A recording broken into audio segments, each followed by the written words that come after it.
Bismillahirrahmanirrahim. Assalamualaikum warahmatullahi wabarakatuh. Baik, terima kasih kepada moderator yang telah memberikan kesempatan kepada saya untuk menyampaikan materi pertama. Baik, di sini saya akan menyampaikan materi mengenai masa praaksara. Nah, apa sih masa praaksara itu? Zaman praaksara merupakan suatu periode dalam kehidupan manusia ketika belum mengenal yang namanya tulisan. Praaksara berasal dari kata pra dan aksara. Pra artinya sebelum dan aksara artinya tulisan. Jadi praaksara adalah zaman pada saat manusia belum mengenal tulisan. Praaksara juga disebut dengan nirleka, yaitu zaman tidak ada tulisan. Nir artinya tidak ada dan leka artinya tulisan. Sedangkan manusia yang hidup pada zaman praaksara disebut dengan nama manusia praaksara atau manusia purba. Periodisasi masa praaksara.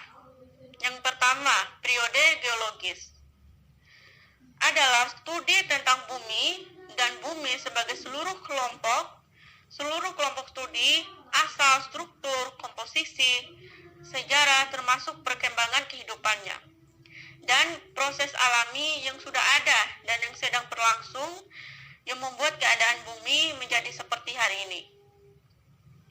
Nah, dalam periode geologis ini ada yang dinamakan zaman Arkaikum.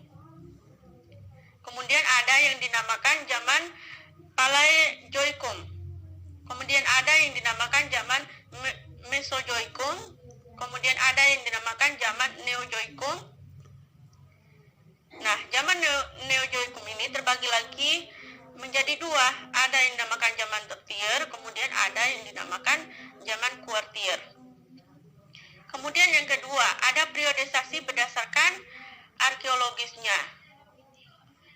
Periodisasi secara arkeologis mendasar pada hasil-hasil temuan benda-benda peninggalan yang dihasilkan oleh manusia praaksara serta hasil kebudayaan yang ditinggalkannya. Berdasarkan analisis hasil kebudayaan yang ditinggalkan, periode zaman praaksara dapat dibedakan menjadi dua, yaitu zaman batu dan zaman logam.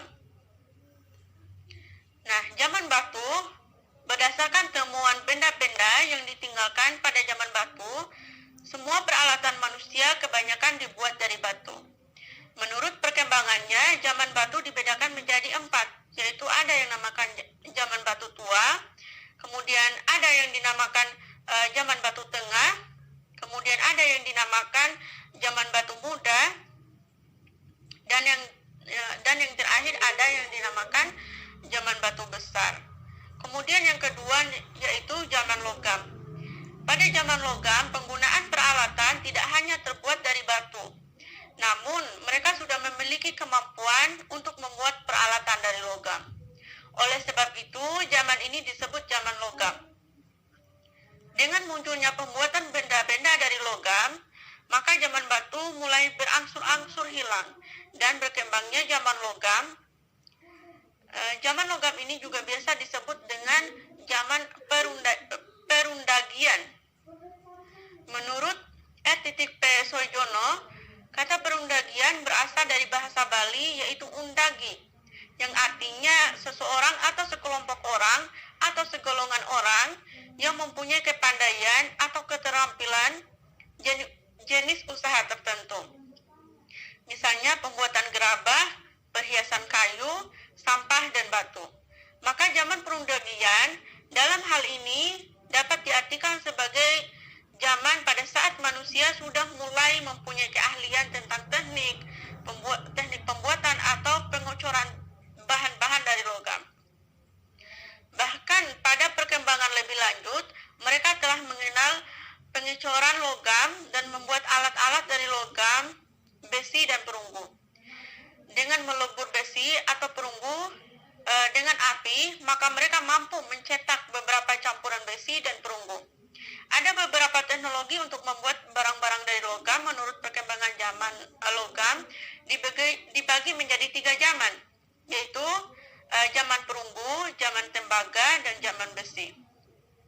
Karena dari berbagai wilayah Indonesia tidak ditemukan alat-alat peninggalan dari tembaga, maka di Indonesia tidak mengenal zaman tembaga dan hanya mengenal 2 zaman, yaitu zaman perunggu dan zaman besi.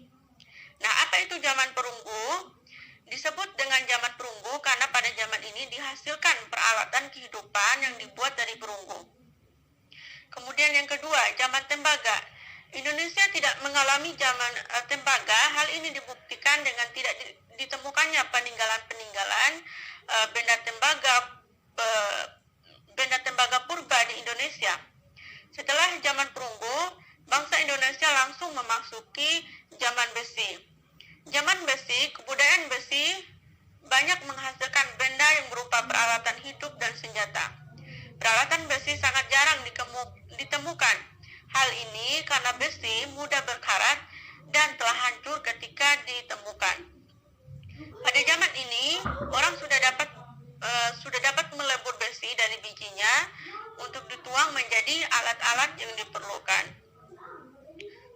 Afwan, mungkin sampai di sini saja penjelasan dari saya. Lebih dan kurangnya saya mohon maaf. Wassalamualaikum warahmatullahi wabarakatuh. Assalamualaikum warahmatullahi wabarakatuh. Alhamdulillahirabbil alamin, assalatu wassalamu ala asrafil anbiya'i wal mursalin wa ala alihi wa sahbihi ajma'in. Baiklah, saya akan menjelaskan jenis-jenis manusia praaksara yang ada di Indonesia. Ada 3 jenis. Yang pertama, jenis Meganthropus. Meganthropus berasal dari kata mega yang berarti besar dan anthropo yang berarti manusia atau manusia raksasa. Meganthropus ini ditemukan oleh von Koningsult di Sangiran, Jawa Tengah. Von Koningsult menamai penemuannya ini dengan nama Meganthropus javanicus yang artinya raksasa dari Jawa. Diperkirakan Meganthropus ini hidup antara 2 sampai atau 1 juta tahun yang lalu. Dari hasil penemuan, bentuk gigi dan rahangnya itu besar dan kuat, dan diperkirakan Meganthropus ini adalah makhluk pemakan tumbuhan yang masih mentah. Yang kedua, ada jenis Pithecanthropus. Nah, jenis Pithecanthropus ini jenis manusia praaksara yang paling banyak jumlahnya. Ditemukan oleh Dr. Eugen Dubois di Trinil, Ngawi. Dr. Eugen Dubois menamakannya dengan Pithecanthropus erectus yang berarti manusia kera yang berdiri tegak. Volume otaknya kira-kira 900 cc dan tinggi badannya itu. Jenis lain dari Pithecanthropus ada Pithecanthropus robustus atau Pithecanthropus mojokertonsis yang ditemukan oleh Weidenreich dan von Koningsult di Sangiran pada tahun 1939. Jenis lainnya juga ada Pithecanthropus dubius yang ditemukan oleh von Koningsult di tempat yang sama, yaitu Sangiran pada tahun 1939. Dan yang ketiga ada jenis Homo. Jenis Homo ini merupakan jenis manusia prasejarah yang paling maju kalau dibandingkan dengan manusia prasejarah sebelumnya. Penemuan manusia jenis Homo ini diawali oleh von Richthofen yang berhasil menemukan sebuah tengkorak dan rangka di Tulung Agung, Jawa Timur, dan setelah diteliti oleh Dr. Eugen Dubois dinamakan dengan Homo wajakensis. Sementara itu, Terhar dan Opernot dalam penelitian di Ngandong berhasil menemukan fosil yang dinamai dengan Homo soloensis. Homo merupakan jenis manusia yang paling maju dengan volume otak yang lebih besar dari jenis sebelumnya. Von Koningsult menyebutkan barangkali Homo wajakensis termasuk jenis Homo sapiens, yaitu manusia yang cerdas karena telah mengenal teknik penguburan. Diperkirakan jenis Homo ini merupakan nenek moyang dari ras Australoid dan menurunkan penduduk asli Australia yang ada saat ini. Yang dimaafkan. Wassalamualaikum warahmatullahi wabarakatuh. Bismillahirrahmanirrahim. Assalamualaikum warahmatullahi wabarakatuh. Perkenalkan, nama saya Muhammad Syahrul Fuad. Kali ini saya akan melanjutkan penjelasan mengenai sistem kepercayaan dan nilai-nilai budaya pada masa praaksara di Indonesia. Sistem kepercayaan yang telah berkembang pada masa praaksara di Indonesia, mereka menyadari bahwa ada kekuatan lain di luar mereka. Oleh sebab itu, mereka mengadakan seperti acara-acara pemujaan, upacara, kemudian memberikan sesajen dan ritual lainnya yang bertujuan untuk mendekatkan diri mereka kepada apa yang mereka anggap benar dari kekuatan-kekuatan tersebut. Misalnya, ada beberapa sistem kepercayaan pada masa praaksara tersebut. Yang pertama, animisme. Animisme ini adalah kepercayaan terhadap roh yang mendiami semua benda. Manusia purba percaya bahwa roh nenek moyang itu masih berpengaruh kepada kehidupan mereka saat ini, baik itu berupa roh baik dan roh jahat. Kemudian biasanya roh-roh tersebut dipercayai oleh mereka itu mendiami sebuah benda, misalnya pohon, batu, gunung, kemudian tempat-tempat keramat dan sebagainya. Kemudian mereka karena mengetahui hal tersebut didiami oleh nenek moyang mereka yang sudah meninggal, mereka akan mengadakan sejenis upacara pemujaan, upacara pemberian sesajen dan sebagainya. Kemudian yang kedua ada dinamisme. Dinamisme ini adalah kepercayaan bahwa segala sesuatu mempunyai tenaga atau kekuatan yang dapat mempengaruhi keberhasilan atau kegagalan usaha manusia dalam mempertahankan hidup. Mereka percaya bahwa hidup mereka itu tergantung pada kekuatan gaib, dan ada sebuah kekuatan gaib yang mampu menolong mereka. Itu gunanya mereka seperti memuja suatu benda, kemudian benda itu seperti keris, patung, gunung, pohon, dan lain-lain, karena mereka percaya bahwa kekuatan gaib itu sangat berpengaruh untuk kehidupan mereka ke depannya.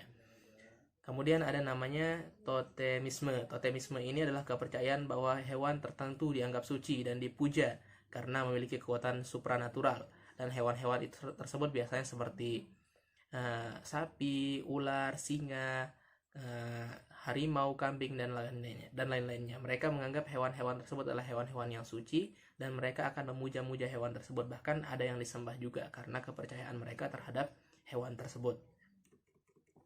Kemudian jika dilihat dari nilai-nilai yang terdapat pada masa praaksara di Indonesia, sebenarnya kalau dari nilai-nilai mereka sudah memiliki berbagai macam perkembangan dan kemajuan. Contohnya yang pertama itu dari nilai religiusnya. Masyarakat praaksara itu sudah memiliki kepercayaan terhadap adanya kekuatan gaib. Mereka mempercayai bahwa pohon rimbun yang tinggi besar, hutan lebat, gua yang gelap, lantai yang dianggap keramat, kemudian pantai, lautan, sampai dengan apa yang dianggap keramat oleh mereka itu adalah mengandung roh-roh halus, baik itu roh berupa roh yang baik ataupun roh yang jahat. Mereka meyakini bahwa kejadian-kejadian alam seperti hujan, kemudian gunung meletus, dan peristiwa-peristiwa alam yang lainnya itu adalah efek dari perbuatan roh gaib yang mereka percayai tersebut. Kemudian roh tersebut akan disembah-sembah oleh mereka. Apa yang mereka anggap memiliki kekuatan, maka itu akan mereka sembah. Seperti yang saya bilang tadi, diberikan sesajen, diadakan upacara adat dan sebagainya. Kemudian yang kedua tersebut ada nilai gotong royong. Kalau dilihat dari nilai gotong royong, di sini sudah banyak perkembangan dari zaman praaksara. Karena apapun yang dilakukan seperti membangun rumah seseorang pasti akan dilakukan secara bergotong royong oleh mereka. Mereka akan bahu-bahu untuk membantu sesama untuk menyelesaikan apa yang akan dibangun oleh satu kelompoknya. Dan mereka semuanya menyelesaikannya dengan secara gotong royong. Kemudian selanjutnya ada namanya nilai musyawarah. Jadinya manusia pada zaman praaksara di Indonesia itu sudah mendahulukan nilai-nilai musyawarah dalam memutuskan suatu perkara. Misalnya ada suatu permasalahan, pasti yang akan diselesaikan itu dengan cara musyawarah, dan ada satu tokoh yang dianggap tua itu yang akan memimpin jalannya musyawarah pada masa praaksara tersebut, khususnya di Indonesia. Kemudian selanjutnya ada nilai keadilan. Nilai keadilan ini sudah diterapkan pada zaman praaksara dulu. Darinya nilai keadilan bukan hanya ada pada zaman saat ini, tapi jauh sebelum zaman saat ini, yaitu pada masa praaksara, keadilan itu sudah ada. Contohnya seperti tugas antara kaum laki-laki dan kaum perempuan itu berbeda. Jadinya sudah ada pos-pos tersendiri. Kaum laki-laki memiliki tugasnya masing-masing, kemudian perempuan juga memiliki tugasnya masing-masing. Kemudian selanjutnya itu ada tradisi bercocok tanam. Nah, ini dibuktikan dengan banyaknya tanaman-tanaman yang ditanam oleh manusia purba pada zaman dahulu, dan mereka memiliki seni dalam menanam, dalam bercocok tanam. Mereka bercocok tanam dengan cara yang rapi, dan mereka dapat membagi-bagi apa yang harus ditanam. Misalnya pada musim hujan apa yang harus ditanam, musim kemarau jenis tanaman apa yang harus ditanam dan sebagainya. Kemudian yang terakhir ada tradisi bahari atau pelayaran. Masyarakat pada zaman praaksara itu telah mengenal ilmu astronomi.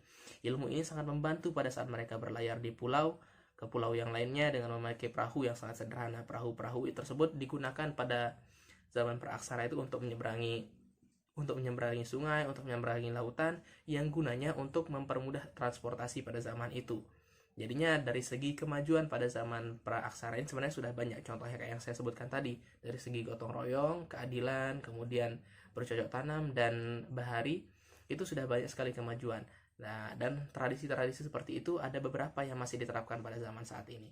Ya mungkin hanya itu yang bisa saya sampaikan, kurang lebihnya mohon maaf. Wassalamualaikum warahmatullahi wabarakatuh.